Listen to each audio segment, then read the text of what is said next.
আমাদের ইমান ইয়াকিন কতটুকু জানেন? হঠাৎ করে একদিন খবর হলো যে 15ই রমজান শুক্রবার হচ্ছে, ভোরবেলায় একটা আওয়াজ হবে, বহু লোক মরে যাবে। আপনারা শুনিলেন? বলে কি করে এর থেকে বাঁচার উপায়কে সলিউশনও দিচ্ছে, কি করে বাঁচা যাবে। বলে বাঁচার রাস্তা একটাই, কম্বল কিনতে হবে, ঘরে ঢুকতে হবে, কানে হাত দিয়ে চুপ করে কম্বল ঢাকা দিয়ে শুইতে হবে। আমাদের কত ইমান দোকান থেকে কম্বল বিক্রি হয়ে গেল। প্যারে আজিজ দোস্ত, আল্লাহ পাক যদি আযাব দিতেন, কম্বলকে আযাব আটকায়। তাই যদি হতো, আপনি খেয়াল করে দেখলেন না, মাত্র 14 সেকেন্ডের পৃথিবীটাকে নড়িয়ে দেওয়া 1,90,00,000 মানুষের জীবন বিপন্ন হয়ে গেল, 66 লক্ষ মানুষের সলিল সমাধি হয়ে গেল। রব্বুল আলামিন আযাব গজব দিলে কম্বলেও আটকাতে পারে না। সেই জন্য ইমানওয়ালাদের উচিত ছিল তারা তাই করেছে, আল্লাহর দরবারে হাত তুলেছে, আল্লাহ যদি গজব হয় তুমি হেফাজত করো, আর তোমার হুকুম হয় সহ্য করার ক্ষমতা দিও। কম্বলে আটকাতে পারে না বন্ধু আমার। তাই রব্বুল আলামিন বলেন, এমন কিছু জিনিস আছে যা চাওনি আমি তোমায় দিয়েছি। তুমি দুনিয়ার কোন বস্তু ব্যক্তির কাছে, দুনিয়ার কোন কার কাছে চাইতে যাও, আল্লাহ গুনাইতেছেন। কোরআন শরীফের 2 নম্বর পারা সূরাতুল আল বাকারা 164 নম্বর আয়াতে পড়ুন আর বুঝুন। বিসমিল্লাহির রহমানির রহিম। ইন্না ফি খালকিস সামাওয়াতি ওয়াল আরদ ওয়া ইখতিলাফিল লাইলি ওয়ান নাহার। ও দুনিয়াবাসী, দুনিয়ার নাজারা, দুনিয়ার মূল্য আমার কাছে কতটুকু তোমায় দেখিয়ে দিচ্ছি, দেখে নাও। ইন্না ফি খালকিস সামাওয়াতি ওয়াল আরদ, আমি আল্লাহ জমিন এবং আসমানকে সৃষ্টি করিয়াছি, এবং জমিন এবং আসমানকে আমি আল্লাহ তোমাদের দান করে দিয়েছি। আমি আল্লাহ জমিন দিয়েছি, আসমান দিয়েছি।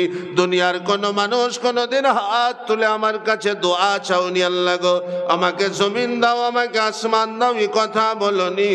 আমি আল্লাহ আমার নিয়ামত থেকে রহমতের সঙ্গে মেহেরবানির মাধ্যমে আমি তোমার জমিন ও আসমান তোমাকে অযাচিত না চাওয়াতেই আমি দান করে দিয়েছি। যদি লক্ষ কোটি টাকার মালিক হতে, সোনার পাহাড় নিয়ে যদি বসে থাকতে, যদি তোমার জমিন না থাকতো, আসমান না থাকতো, তোমার এই লক্ষ কোটি টাকা এবং সোনার পাহাড় কোনো কাজে আসতো না। তুমি নিজেকেই নিজে বিপন্নতায় ঘুরতে।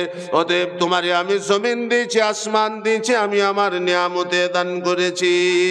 1 2 নম্বর ওয়াখতিলাফিল লাইলি ওয়ান নাহার, আমি আল্লাহ তোমারে দিবানিশি দান করিয়াছি, দিন এবং রাত।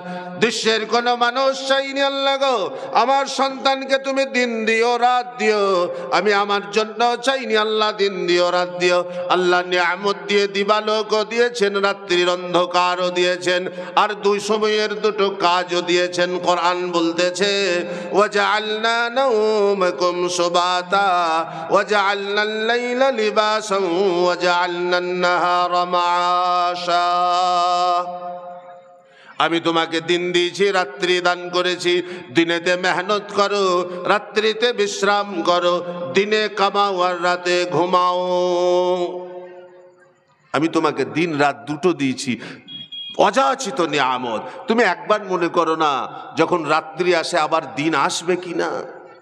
যদি আল্লাহ দিন না দেয়, পৃথিবীর কার ক্ষমতা আছে আর দিন তৈরি করে? কোরআন, কুল আরাআইতুম ইন জাআলাল্লাহু আলাইকুমুল লাইলা সারমাদান ইলা ইয়াউমিল কিয়ামাহ মান ইলাহুন গায়রুল্লাহ ইয়াতিকুম বিদিয়াইন আফালা তাসমাউন।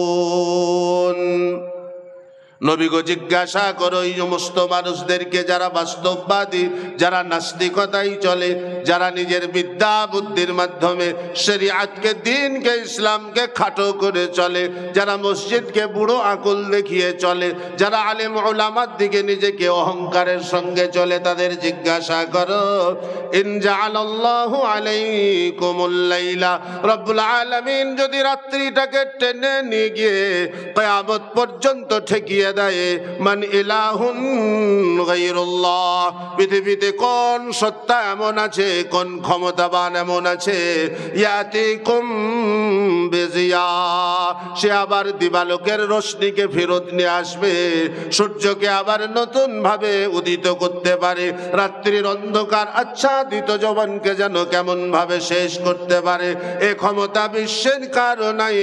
তাহলে তোমরা আমার নিয়ামতকে তোমরা একটা একটা করে গণনা করো, আর কৃতজ্ঞতা স্বীকার করো, আর নিজের শুকরগুজার হয়ে যাও। আমি আল্লাহ যদি নিয়ামত গুলোকে কেড়ে নি, দুনিয়ার কোনো মানুষ এতটুকু নিয়ামত তোমাকে দিতে পারে না। ও সোনার চাঁদ বাবাজি, আমার মা জননী, আল্লাহ রাত্রির ঘুম কেড়ে নিলে দুনিয়ার কোনো বস্তু ঘুম দিতে পারে না।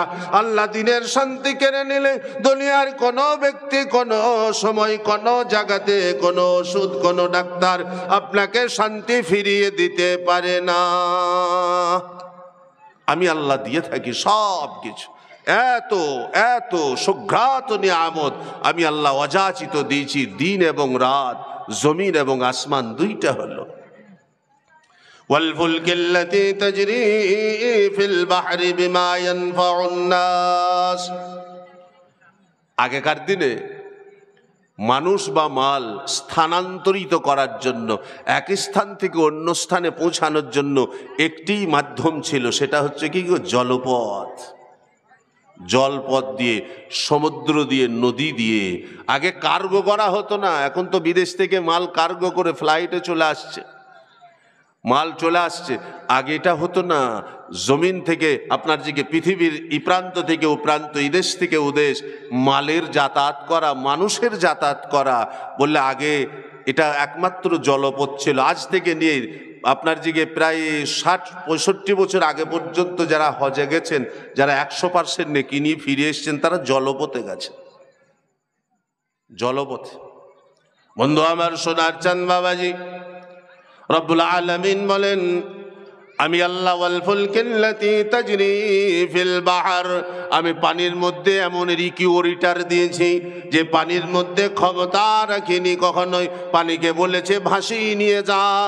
আমি আল্লাহকে মানুক চাই না মানুক, নামাজ পড়ুক আর না পড়ুক, রোজা করুক আর না করুক, আমি আল্লাহ পানির মধ্যে সেই আওকাত ইস্তেতাআত দিয়েছি, তাকে নির্দেশ দিয়েছি সমুদ্রের উপর দিয়ে নৌকা বহর যেন ভেসে চলে যায়। والفلك التي تجري في البحر بما ينفع الناس وما أنزل الله من السماء من ماء فأحيا به الأرض بعد موتها।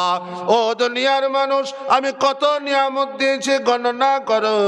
আমি আসমান থেকে পানি বর্ষণ করি বিশ্ববাসীর জন্য, তারা সেই পানি থেকে ফসল উৎপন্ন করে, বিভিন্ন রকমের সঞ্জীবিত হয় তাদের জমিনগুলো, তাদের জমিন শুষ্কের পরে আবার তরু তাজা হয়ে যায়। আমি আল্লাহ আসমান থেকে পানি দেওয়া যদি বন্ধ করে দিই, আসমানের বর্ষণ বন্ধ করে দিই, বিশ্ব একটা শুকা রুক্ষ ময়দানেতে রূপান্তরিত হয়ে যাবে। বিশ্ববাসী সেখান থেকে না কোনো উপকৃত হতে পারবে। এত নিয়ামত তোমাকে দিছ অযাচিত ভাবে, কোনোদিন চাওনি আল্লাহ আমাকে পানি দাও, আমি আল্লাহ নিয়ামতের সঙ্গে দান করি।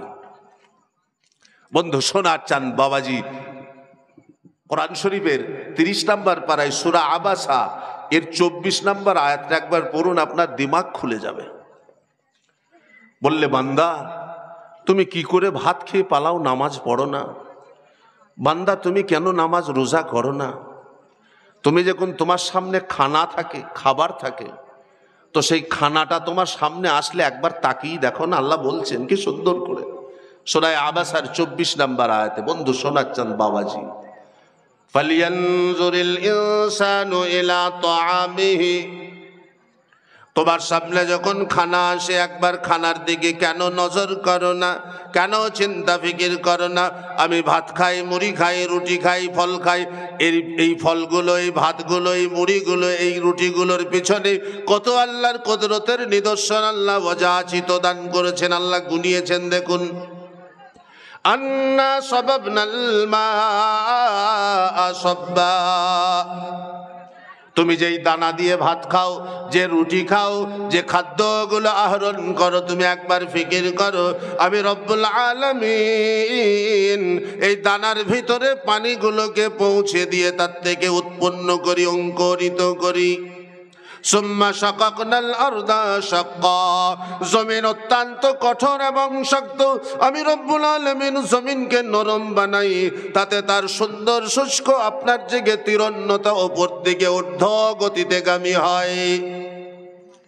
সুম্মা শাকাকনাল আরদা শাক্কা ফাআমবাতনা ফিহা হাব্বা, আমি উৎপন্ন করে তোমাদের জন্য বিভিন্ন শস্য দানা, ওয়া ইনাবা আঙ্গুর উৎপন্ন করি, ওয়া কাজবা ওয়া জাইতুনা ওয়া নাখলা, বিভিন্ন শাক সবজি উৎপন্ন করি, জৈতুন উৎপন্ন করি এবং খজুরের বিভিন্ন ভ্যারাইটিস তোমাদেরকে আমি দান করি। ওয়া হাদাইকা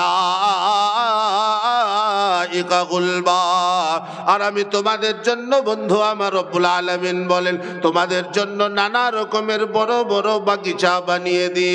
শুধু তোমাদের জন্য নয়,